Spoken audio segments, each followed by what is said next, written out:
Assalamualaikum warahmatullahi wabarakatuh. Alhamdulillahirabbil alamin wa bihi nasta'inu ala umuri dunya waddin. Wassalatu wassalamu ala asyrafil anbiya wal mursalin sayyidina wa maulana Muhammadin wa ala alihi wa ashabihi ajma'in. Amma ba'du.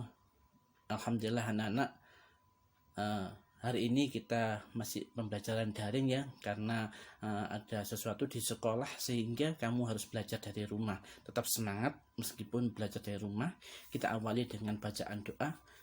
Kita baca suratul Fatihah dengan berdoa mudah-mudahan Allah memberi kemudahan dalam urusan kita dunia, urusan agama, dan sampai akhirat nanti. Mudah-mudahan kita, keluarga kita yang di rumah, keluarga besar sekolah kita, semuanya dijaga oleh Allah, dijauhkan dari segala bala dan bencana, dijauhkan dari segala penyakit, khususnya saat yang sedang ada pandemi. Mudah-mudahan kita dijauhkan dari virus corona. Mudah-mudahan kita hari ini mendapat ilmu yang barokah, manfaat dunia untuk agama kita dan sampai akhirat kita. Ya Allah, mudah-mudahan semuanya anak-anak saya, khususnya kelas yang saya ajari, Allah memberi saya di anak yang soleh dan solihah. Ala hadihi niyatis solihah biridhaka ya Allah bisyafa'atina bikaromadana syai'ulillahi lana walahumul fatihah.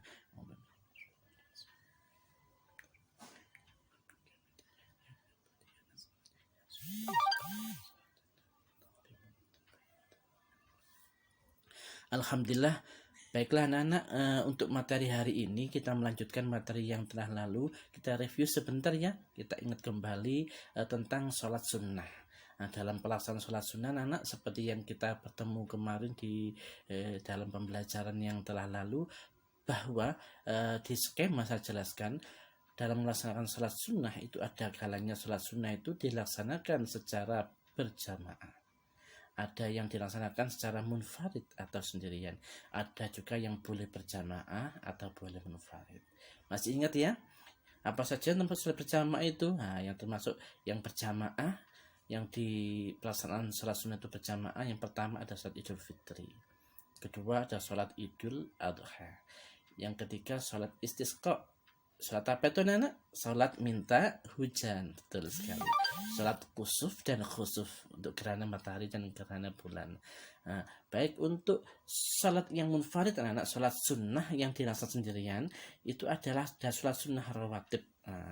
Sholat sunnah rawatib ini yang akan kita bahas lebih detail hari ini anak-anak. Yang kedua sholat istikharah, sholat meminta pilihan yang terbaik kepada Allah.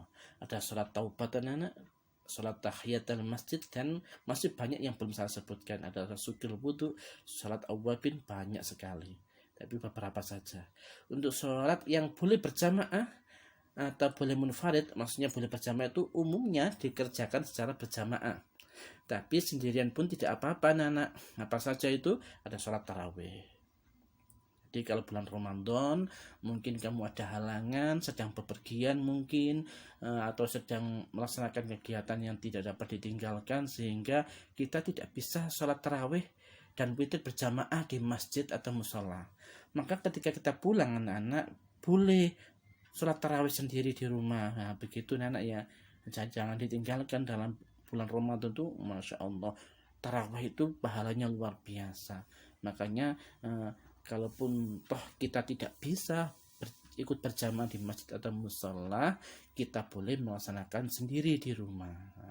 Yang lain ada sholat witir, ada sholat hajat, tasbih, tahajud ya, dan sebagainya.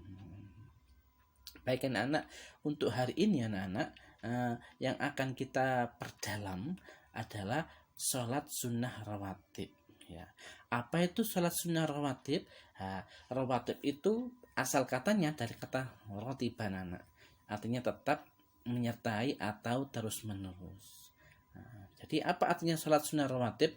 Adalah sholat sunnah, maksudnya ditambah sunnah ya, sholat sunnah yang dilaksanakan menyertai atau mengiringi sholat fardu, baik sebelum maupun sesudahnya. Jadi yang namanya mengiringi anak-anak, ada kalanya sholat rawatib ini dilaksanakan sebelum sholat fardu, ada pula yang dilaksanakan sesudah sholat fardu. Begitu. Makanya dalam segi pelaksanaannya anak, sholat rawatib ini terbagi menjadi dua, yaitu ada yang namanya qobliyah yang dikerjakan sebelum sholat fardu, jadi sebelum subuh, sebelum duhur, sebelum asar, sebelum maghrib, dan sebelum isya. Itu namanya sholat sunnah qobliyah. Apa anak? Sholat sunnah qobliyah. Yang kedua adalah sholat sunnah ba'diyah. Apa tuh ba'diyah? Dikerjakannya setelah sholat fardu. Jadi setelah subuh, yang tidak boleh itu setelah subuh dan setelah asar. Ada setelah duhur, setelah maghrib, dan setelah isya.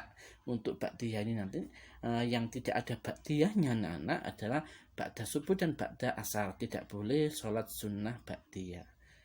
Untuk duhur, maghrib, isya ada sholat sunnah ba'diyah. Nah, nanti dari hukumnya ada dua anak, ada yang muakkad dan ghairu muakkad. Itu bisa kamu perdalam lagi di buku paket. Nah, atau nanti kalau kita ketemu kita perdalam lagi.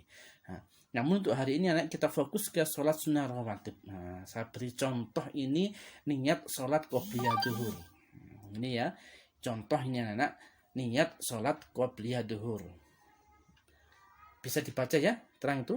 Usolli sunnatan. Mengapa sunnatan? Karena sholat ini hukumnya sunnah. Apa itu sunnah? Bila dikerjakan mendapat pahala, tapi bila ditinggalkan tidak apa-apa. Tapi usahakan dikerjakan anak-anak. Mengapa? Karena Rasulullah tidak pernah meninggalkan sholat rawatib ini. Nah, makanya nanti ada sholat sunnah yang muakkad dan ghairu muakkad. Yang muakkad itu Rasulullah tidak pernah meninggalkan anak. Tapi kalau ghairu muakkad terkadang mengerjakan, terkadang tidak. Nah, itu ghairu muakkad. Nah, makanya anak mulai hari ini yang sudah terbiasa alhamdulillah dilanjutkan, yang istiqomah anak yang belum pernah sholat rawatib qobliyah dan ba'diyah mulai sekarang belajar anak ya. Luangkan waktu kita untuk mengerjakan jangan yang wajib saja tapi yang sunnah, nanti hikmahnya luar biasa banyak. Contoh ini contoh ya, sholat sunnah yang qobliyah duhur. Usolli sunnatan qobliyatadz zuhri. Mana qobliyahnya? Qobliyata itu namanya qobliyah. Seperti qobliyatadz zuhri, sebelum duhur. Rakaat ini karena 2 rakaat anak-anak. Lillahi ta'ala. Itu niatnya seperti itu. Usolli, saya ulangi ya, kita baca sama-sama. Usolli sunnatan qobliyatadz zuhri. Rakaat ini lillahi ta'ala. Seperti itu.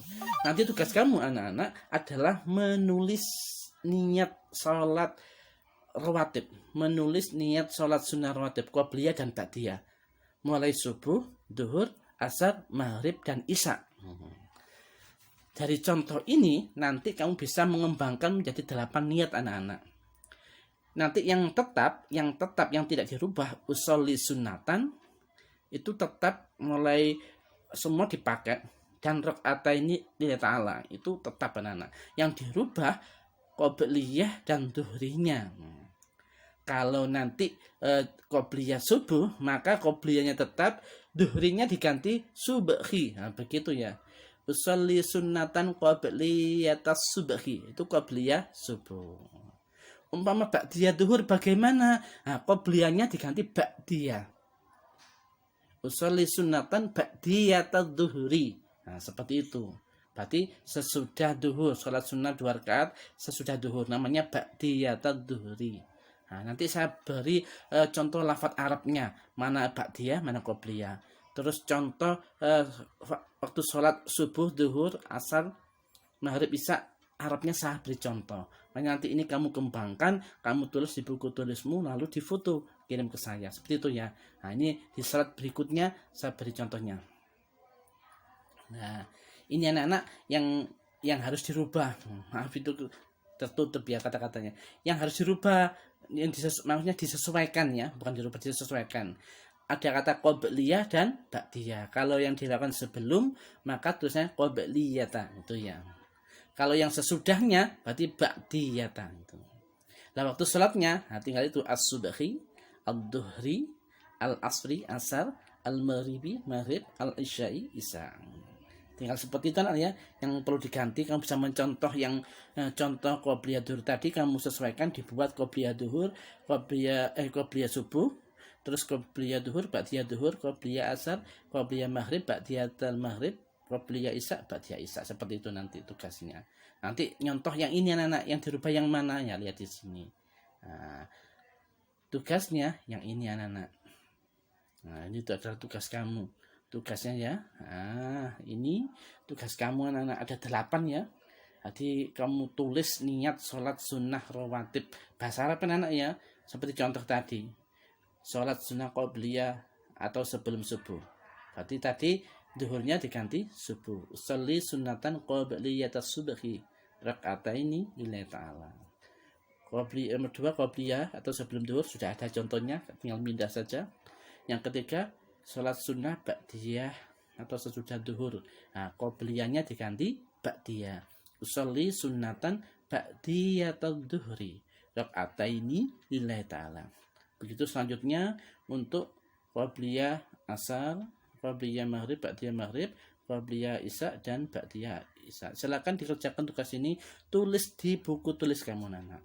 Jangan lupa paling atas tulis nama dan kelas ya. Dengan nomor absen lebih baik. Nanti difoto, kirim ke grup tugas PAI di Telegram. Jelas ya? Saya beri batasan waktu sampai nanti malam pukul 21.00 atau 9 malam. Yang mengirimkan besok berarti nilainya sudah beda ya. Tapi kalau mengumpulkannya sampai terakhir jam 9 malam nanti, berarti nilai masih sempurna. Begitu anak-anak, selamat mengerjakan tugas. Wassalamualaikum warahmatullahi wabarakatuh.